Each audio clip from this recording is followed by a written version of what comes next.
Previous class में हमने rational number के बारे में जाना कि कैसे रैशनल नंबर का जन्म हुआ from division of one unit.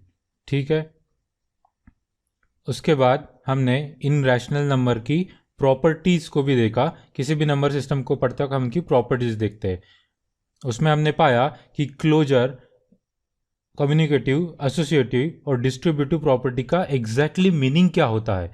Closure मतलब क्या आउटपुट भी उसी नंबर सिस्टम को बिलोंग करता है जो नंबर सिस्टम को इनपुट बिलोंग करते थे। क्या सी जो आउटपुट आया है क्या वो भी होल नंबर है, क्या वो भी इस केस में इंटीजर है, क्या टी बाई यू भी रैशनल है, अगर है तो वो क्लोजर प्रॉपर्टी है। ये प्रॉपर्टी कहीं ना कहीं नंबर सिस्टम पर डिपेंडेंट है। कम्युनिकेटिव में हमने जाना कि हमें सिर्फ नंबर इंटरचेंज करना है। ओके, नंबर इंटरचेंज करना है, ऑपरेटर को उसी जगह रखना है। नेक्स्ट, एसोसिएटिव प्रॉपर्टी हमने देखा कि हमें सिर्फ ब्रैकेट को इंटरचेंज करना है, नंबर और ऑपरेटर को उसी जगह रखना है जहां पे वो है। Alright, and then distributive property जहां पे हमने एक ऑपरेटर को दूसरे ऑपरेटर के ऊपर डिस्ट्रीब्यूट किया है। तो ये थे इनके meaning. In case of whole number, integer में भी सेम थे, रैशनल नंबर भी में भी सेम थे, लेकिन हमने उसे, क्योंकि ये टॉपिक रैशनल नंबर है, तो हमने उसे particularly P by Q, R by S और टी बाई यू के फॉर्म में लिख लिए। आज हम पढ़ेंगे इन सब का अप्लीकेशन कि ये ट्रू है कि फॉल्स है। अभी हमने मीनिंग को रिवाइज कर लिया। ठीक है, तो बढ़ते हैं आज के टॉपिक की ओर।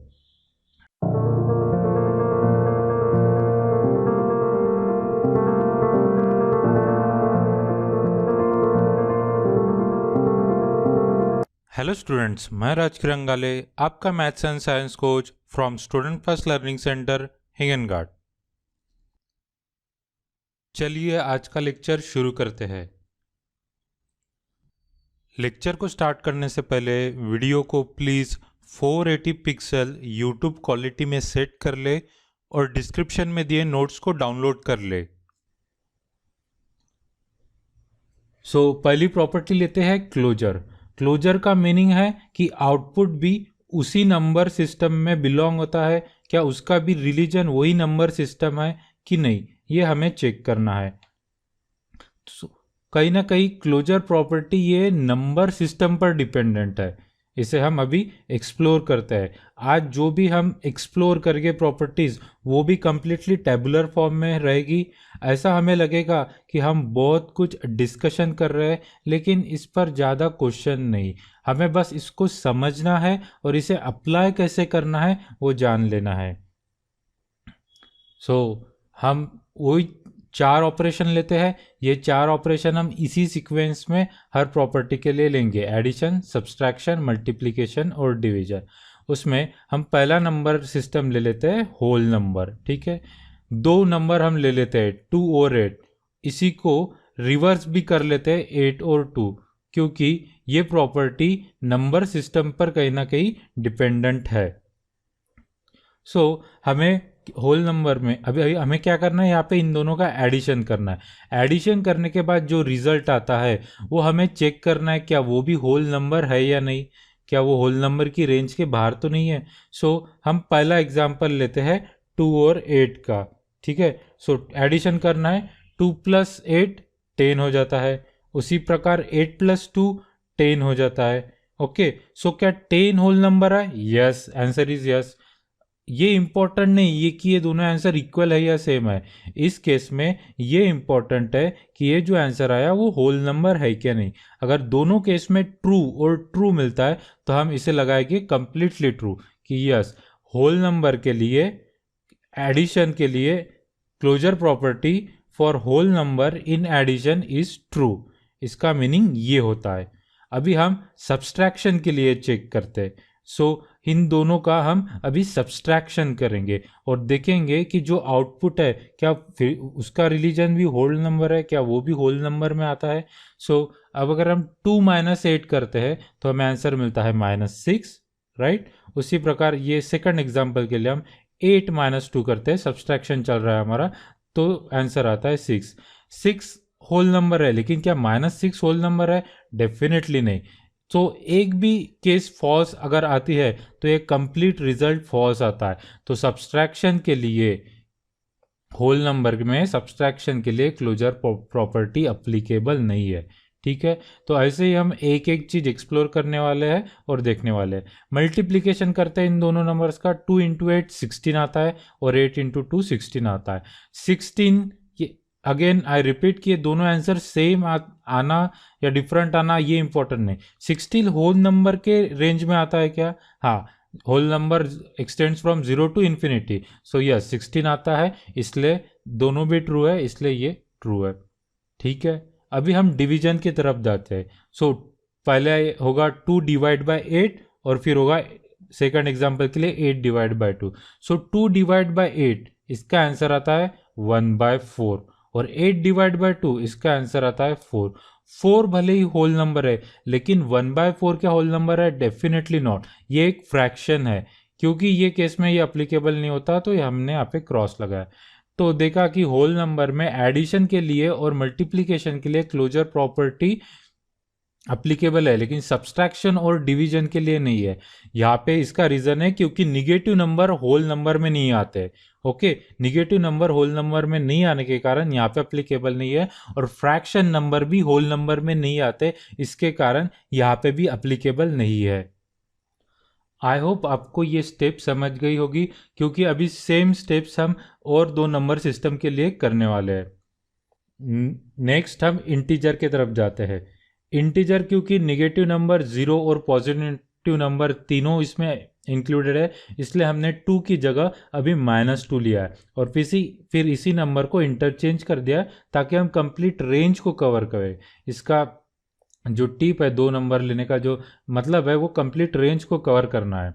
तो अभी हम इसे भी इस तरह एक्सप्लोर करेंगे, और अभी हम यहाँ पे डायरेक्ट इक्वेशंस या बहुत सारा कैलकुलेशंस नहीं करेंगे, हम डायरेक्ट रफली इसे देखते हैं। -2 + 8 आंसर आता है 6। क्या 6 इंटीजर है? 8 प्लस ऑफ -2 आंसर आता है 6। क्या 6 इंटीजर है? डेफिनेटली है, दोनों ट्रू है, इसलिए हम यहाँ पे लगाएंगे ट्रू। ओके, अभी यहाँ पे देखते हैं, यहाँ पे क्रॉस था क्या? यहाँ पे क्या आता है?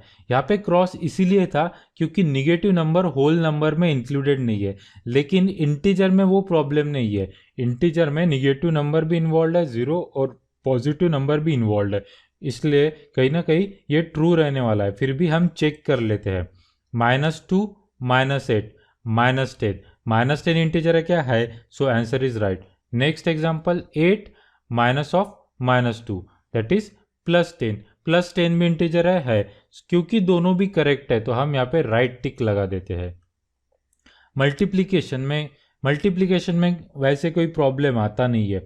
-2 × 8 क्या आंसर आएगा? -16, -16 इंटीजर है क्या? है, सो राइट टिक। 8 × -2 -16 इंटीजर है, सो राइट टिक। दोनों राइट है, इसलिए इसको हम राइट टिक करेंगे। अगेन डिवीजन में यहाँ क्रॉस इसीलिए आया था क्योंकि यहाँ पे 1/4 आया था फ्रैक्शन होल नंबर में इंक्लूडेड नहीं है। अभी इस सिनारियो में क्या फ्रैक्शन इंटीजर में इंक्लूडेड है? इंटीजर में भी नहीं है, तो कहीं ना कहीं हमें पता है कि यहाँ पे भी क्रॉस आने वाला है। रीचेक कर लेते हैं। -2 डिवाइड बाय 8 -1/4, पहले ही एग्जाम्पल में -1/4 आंसर आता है, जो कि फ्रैक्शन है, जो कि इंटीजर नंबर सिस्टम के रिलीजन में नहीं बैठता है, तो ये हो गया क्रॉस। आगे बढ़ते हैं रैशनल नंबर की तरफ। अभी रैशनल नंबर में हम p/q वाले टर्म ले लेते हैं, कोई भी दो एग्जांपल, उसमें भी एक निगेटिव ले लेते हैं क्योंकि रैशनल नंबर में भी निगेटिव से लेकर -∞ से लेकर +∞ तक की रेंज है। सो एडिशन में तो कोई प्रॉब्लम होगा नहीं, आप किसी भी दो रैशनल नंबर को एडिशन करें, जो भी आंसर आएगा वो रैशनल नंबर ही आएगा। ओके, सो यहाँ पे आप क्रॉस चेक भी कर सकते हैं रफ में, इन दोनों को ऐड करके देखें, आंसर आपको रैशनल नंबर ही मिलेगा। उसी प्रकार सब्सट्रैक्शन भी आप करते हैं क्योंकि रैशनल नंबर में अब निगेटिव नंबर भी कवर्ड है, जो प्रॉब्लम होल नंबर में था कि निगेटिव नंबर नहीं रहते थे, वो प्रॉब्लम इंटीजर और रैशनल नंबर में नहीं है। निगेटिव नंबर भी आया तो भी ये इनकी रेंज में आते हैं, इनकी रिलीजन में आते हैं रैशनल नंबर की, तो ये भी ट्रू रहेगा। मल्टीप्लिकेशन में तो वैसे ही कोई प्रॉब्लम होता नहीं है, आप मल्टीप्लाई कर दीजिए, जो भी आंसर आएगा दो रैशनल नंबर के मल्टीप्लिकेशन का, चाहे पॉजिटिव हो चाहे निगेटिव हो, तो वो उसी की रेंज में आएगा। सो ये भी ट्रू है। अभी ये सिनारियो देखते हैं। देखिए यहाँ पे इन दोनों के लिए क्रॉस इसलिए था क्योंकि यहाँ पे फ्रैक्शनल नंबर आता था, that is P by Q के फॉर्म में। तो रैशनल नंबर में पी बाय क्यू के फॉर्म में अगर आंसर आता है तो वो उसी के रिलीजन का होता है, क्योंकि इसमें तो P by Q form included है, अवेलेबल है। सो यहाँ पे कहीं ना कहीं आंसर हमारा ट्रू हो जाएगा, तो हम इसे मानते हैं ट्रू। लेकिन इसमें एक ट्विस्ट है, इसका भी आंसर एक्चुअली है फॉल्स। मैं उसका एक रीज़न अभी एक्सप्लेन करता हूँ। क्यों? क्योंकि उसका एक एक्सेप्शन है सर, ज़ीरो। क्योंकि ज़ीरो भी रैशनल नंबर में है, तो कोई यहाँ पे इस एग्जाम्पल में ज़ीरो भी ले सकता है, जैसे कि हमने यहाँ पे लिया है 1/2 लिया और ज़ीरो लिया। तो अभी इन दोनों का डिवीजन करो, 1/2 डिवाइड बाय ज़ीरो। और प्रीवियस क्लास में ही मैंने बताया था, मैथ्स में डिनोमिनेटर में ज़ीरो मतलब रुक जाओ, कुछ तो गड़बड़ है, अनडिफाइंड फॉर्म है, इसका कोई आंसर नहीं है। ऑल राइट, सो इसलिए इसका आंसर भी क्रॉस आता है। अगर कोई बोलता है कि मैं जीरो को निकाल देता हूँ या जीरो को साइड में रखते हैं, तो बाकी पूरी नंबर सिस्टम के लिए, रैशनल नंबर सिस्टम के लिए ये ट्रू है सिनारियो, लेकिन जीरो के कारण ये सिनारियो फॉल्स हो जाता है। तो इस तरह हमने क्लोजर प्रॉपर्टी को कंप्लीटली डिस्कस किया है। अभी इसे याद रखने की एक ट्रिक बताता हूँ आपको। देखिए ये कॉलम कंप्लीटली क्रॉस है, ये कॉलम अप्लीकेबल नहीं है, यहाँ पे क्लोजर प्रॉपर्टी अप्लीकेबल नहीं है, और यहाँ पे ये एक क्लोजर प्रॉपर्टी अप्लीकेबल नहीं है। कुछ इसी प्रकार का कॉलम हमें बाकी दो प्रॉपर्टी में भी देखते मिलता है, तो ये आपको तो सिंपली याद हो ही जाएगा कि ये वाला कॉलम कभी भी अप्लीकेबल आपको मिलेगा नहीं। और इस कॉलम के बारे में हम देखेंगे, बाकी दोनों इसमें ये दोनों कॉलम तो ट्रू ही रहते हैं। इसके बारे में अभी हम अगले हमारे इसमें देख लेते हैं। आई होप आपको क्लोजर प्रॉपर्टी समझ में आई, उसे कैसे अप्लाई करना है बस वो हम देख लिए। बाद में तो हमने इसको थोड़ा सा फर्स्ट डायरेक्ट रफली कैलकुलेट करके ही चेक कर लिए, इस पर बहुत ज़्यादा क्वेश्चन नहीं, लेकिन ये इम्पोर्टेंट कंसेप्ट है, यूजुअली आते रहते हैं 12 तक भी, छोटे छोटे अमाउंट में आते हैं लेकिन आते हैं। आई होप क्लोजर प्रॉपर्टी आपको समझ गई।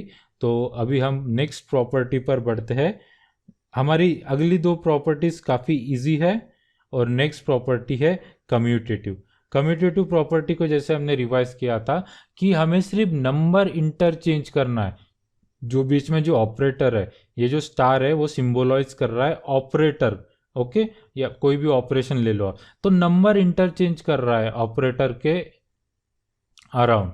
तो कहीं ना कहीं ये जो प्रॉपर्टी हो नंबर सिस्टम पर डिपेंडेंट ही नहीं है एक्चुअली, मतलब ये सिर्फ नंबर को इंटरचेंज कर रहे हैं हम, ओके।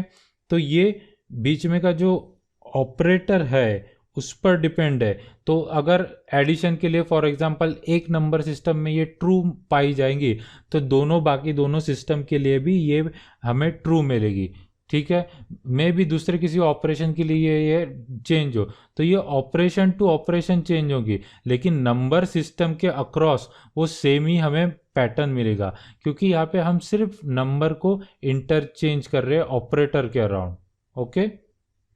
तो इसे भी हम एक्सप्लोर कर लेते हैं, हम समझ लेते हैं। अर्लियर क्लास में हम रो वाइज गए थे, क्योंकि फर्स्ट प्रॉपर्टी जो थी वो नंबर सिस्टम पर डिपेंडेंट थी, लेकिन ये वाली प्रॉपर्टी ऑपरेशन पर डिपेंड है, इसलिए हम अभी कॉलम वाइज जाएंगे, जो यहाँ पे हमें मिलेगा वही यहाँ पे और यहाँ पे मिलेगा। तो चलिए देख लेते हैं। पहला एग्जाम्पल लेते हैं, होल नंबर 28। अभी हमने एक ही एग्जाम्पल लिया, इसको रिवर्स नहीं किया, क्योंकि हमें पता है कहीं ना कहीं ये प्रॉपर्टी ऑपरेटर पर डिपेंड है, नंबर आप एक ही एग्जाम्पल लिए तो भी चलता। तो पहले इन दोनों का एडिशन करते हैं। सो 2 प्लस, वैसे ही इंटीजर में ले लेते हैं हम, अभी हम कॉलम वाइज जाएंगे, -2 और 8, क्योंकि इंटीजर में निगेटिव नंबर को भी कंसिडर करना है। और उसी प्रकार हम लेते हैं रैशनल नंबर के लिए, रैशनल नंबर के लिए -1/2 लेते हैं एक निगेटिव नंबर, और एक p/q के फॉर्म में 3/4 लेते हैं। तो अभी एडिशन करना है, और यहाँ पे हमें क्या चेक करना है कि दोनों इक्वल है क्या नहीं।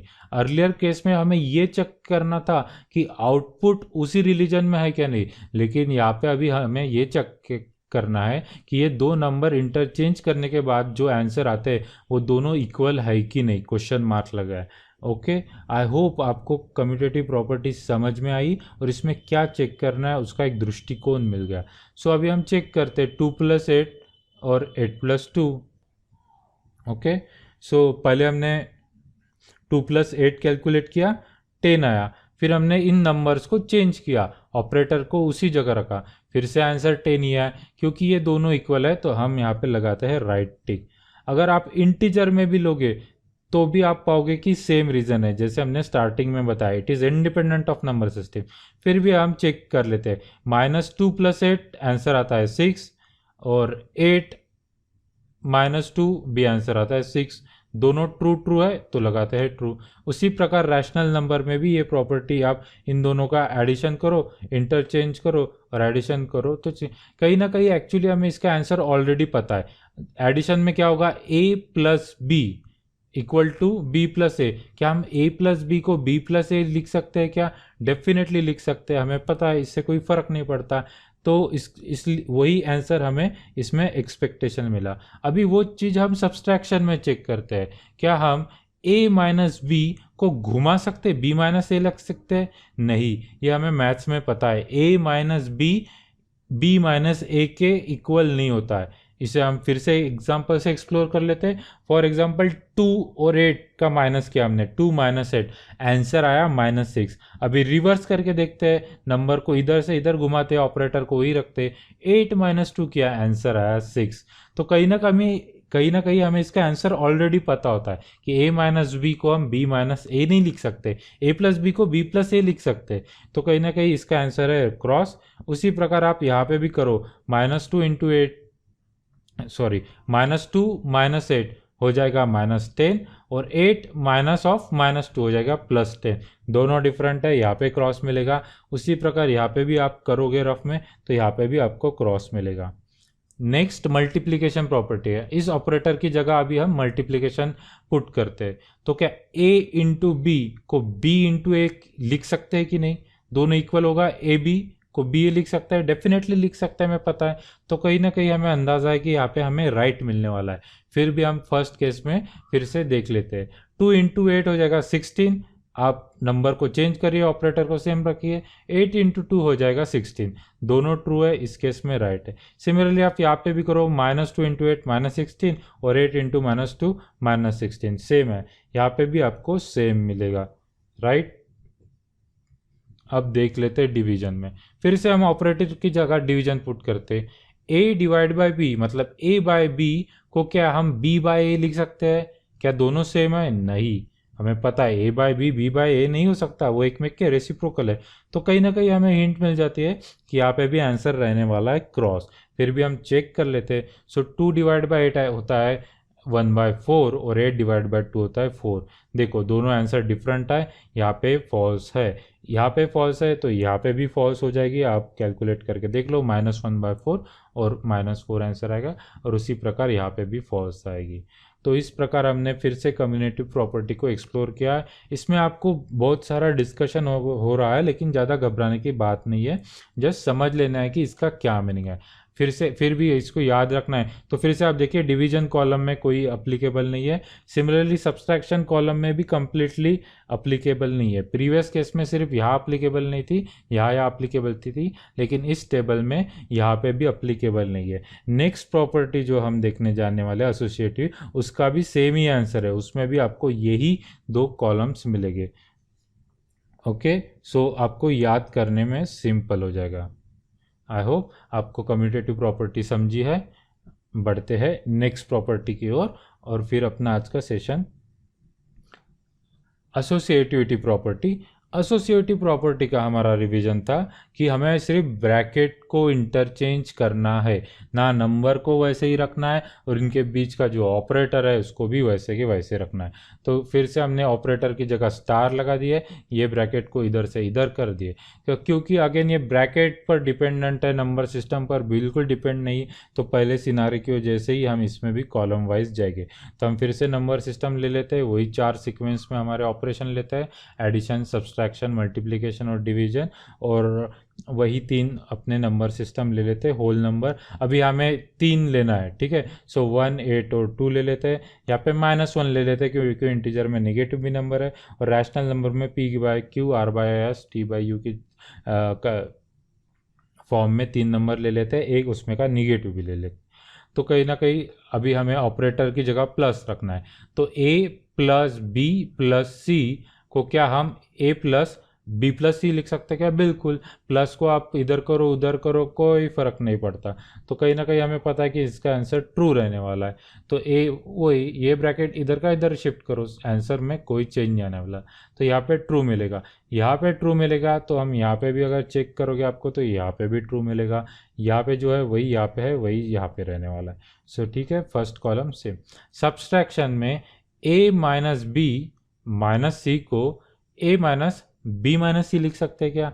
नहीं, ऐसा नहीं लिख सकते, क्योंकि इसमें रूल्स लगते हैं। हम जब दो निगेटिव नंबर आते हैं तो हम add and give negative sign लगता है, या फिर simple subtraction sign of greater number लगता है। ऐसे बहुत सारे कंडीशनल चीज़ें हैं। प्लस में तो कोई रूल नहीं था, सीधा सीधा आप किसी भी सीक्वेंस में करो, लेकिन निगेटिव में ब्रैकेट का बहुत इंपॉर्टेंट है। जैसे हम देख लेते हैं, तो 1 माइनस 8 होता है -7, और फिर ये -7 -2 होता है -9। लेकिन जैसे ही हम ब्रैकेट को राइट साइड करते हैं तो पहले ब्रैकेट सॉल्व करेंगे, 8 -2 हो जाएगा 6, और 1 -6 हो जाएगा -5। आंसर में फ़र्क पड़ जाता है, इसलिए यहाँ पे अप्लीकेबल नहीं होगी। क्योंकि यहाँ पे अप्लीकेबल नहीं होगी, आप इसके लिए भी रफ में करके देखेंगे, उतना एक्सप्लोर करने की वैसे ज़रूरत नहीं। तो यहाँ पे भी अप्लीकेबल नहीं होगी, यहाँ पे भी अप्लीकेबल नहीं होगी। मल्टीप्लिकेशन में देख लेते हैं, क्या A इंटू बी इंटू सी को हम A इंटू बी इंटू सी कर सकते हैं क्या? इसमें ऑर्डर चेंज कर सकते हैं? डेफिनेटली चेंज करते हैं। जैसे एडिशन में कोई रूल्स नहीं, वैसे मल्टीप्लिकेशन में भी कोई उतने रूल्स नहीं। 1 इंटू 8 इंटू 2, पहले आप ये करो तो भी 16 आएगा, या आप ये सीक्वेंस में करो 8 इंटू 2 16 तो भी 16 ही आएगा। तो यहाँ पे कहीं ना कहीं ये प्रॉपर्टी ट्रू है, क्योंकि यहाँ पे ट्रू है तो यहाँ पे भी ट्रू रहेगी, और यहाँ पे भी हमें वो ट्रू मिलेगी। ओके, डिवीजन में जाते, क्या 1 divide by B divide by C को हम A divide by B divide by C लिख सकते हैं? Already division A by B को हम B बाय नहीं लिख सकते, यहाँ पे तो 3 नंबर है, बहुत ज़्यादा कॉम्प्लिकेशंस है। कहीं ना कहीं हमें हिंट मिलता है कि ये क्रॉस रहने वाला है, ये होने वाला नहीं है। फिर भी हम चेक कर लेते हैं। 1 डिवाइड बाय 8, ठीक है, 1 डिवाइड बाय 8 को आप फिर से डिवाइड बाय 2 करोगे तो आपको 1/16 आंसर मिलेगा। अभी ब्रैकेट को इधर चेंज करते, शिफ्ट करते, 8 डिवाइड बाय 2 4 हो जाता है, और फिर ये 1 डिवाइड बाय 4 1/4। देखो दोनों आंसर डिफरेंट है जैसे कि एक्सपेक्टेशन था। तो यहाँ पे अप्लीकेबल नहीं है, यहाँ पे भी अप्लीकेबल नहीं रहेगी, तो यहाँ पे भी अप्लीकेबल नहीं रहेगी, क्योंकि ये प्रॉपर्टी ब्रैकेट्स पर डिपेंड है, ऑपरेटर्स पे डिपेंड है, नंबर सिस्टम से इसको कोई फर्क नहीं पड़ता। तो इस प्रकार हमने इस क्लास में एसोसिएटिव क्लोजर प्रॉपर्टी कहाँ का अप्लीकेबल है वो देख लिया, फिर कम्युनिकेटिव प्रॉपर्टी कहाँ का अप्लीकेबल है वो भी देख लिया, और इसी प्रकार एसोसिएटिव प्रॉपर्टी भी कहाँ का अप्लीकेबल है वो देख लिया। कहीं ना कहीं हमें पता है कि डिवीजन कॉलम में तो तीनों अप्लीकेबल नहीं है, सिमिलरली सब्सट्रैक्शन वाले कॉलम में भी इसमें भी अप्लीकेबल नहीं है, ऊपर वाली जो कम्युनिकेटिव प्रॉपर्टी थी उसमें भी अप्लीकेबल नहीं है, बस जो क्लोजर प्रॉपर्टी थी उसमें यहाँ पे क्रॉस है। ओके, सो आज का लेक्चर हम यही ख़त्म करते हैं, प्रॉपर्टीज़ पर हमारा डिस्कशन यहाँ ख़त्म होता है। ओके, आज का लेक्चर यही ख़त्म करते हैं। आई होप इससे आपको मदद होगी। मिलते हैं अगले लेक्चर में, तब तक के लिए good bye and enjoy studying.